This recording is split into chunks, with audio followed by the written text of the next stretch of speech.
Hi అండి, welcome to దొడ్డాస్ kitchen. ఈరోజు దొడ్డాస్ కిచెన్లో స్పెషల్ ఏంటంటే చామదుంపలు ఎగ్ పులుసు అండి. ఈ కర్రీ చాలా టేస్ట్గా ఉంటుంది. మా ఇంట్లో పెద్దవాళ్ళు చిన్నలు చాలా ఇష్టంగా తింటారు. మొదటిగా ఒక 3 ఎగ్స్ తీసుకొని అందులో వాటర్ పోసేసి స్టవ్ వెలిగించి గ్యాస్ మీద పెట్టండి. అవి బాయిల్ అయ్యేలోపు ఒక కుక్కర్ గిన్నె తీసుకొని అందులోకి కూడా చామదుంపలు తీసుకుని వాటర్ పోసుకొని వాటిని కూడా 2 విజిల్స్ వచ్చే వరకు బాయిల్ చేసుకోండి.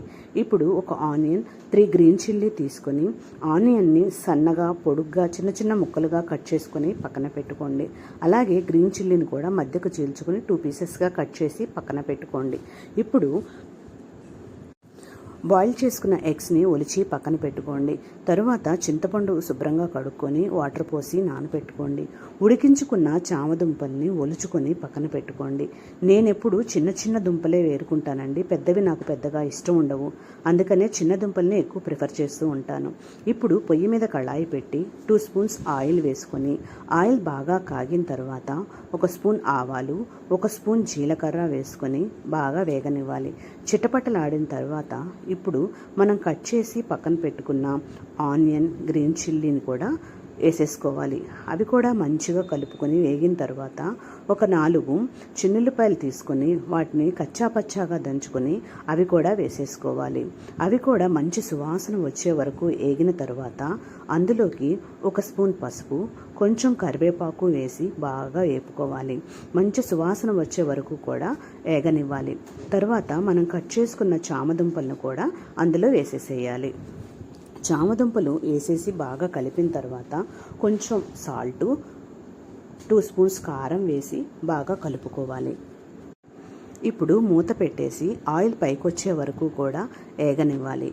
తరువాత మనం నానబెట్టుకున్న చింతపండు గుజ్జు తీసుకొని అందులో వేసేసుకోవాలి. అవసరమైతే కొంచెం వాటర్ కూడా వేసేసుకొని బాగా కలుపుకోవాలి.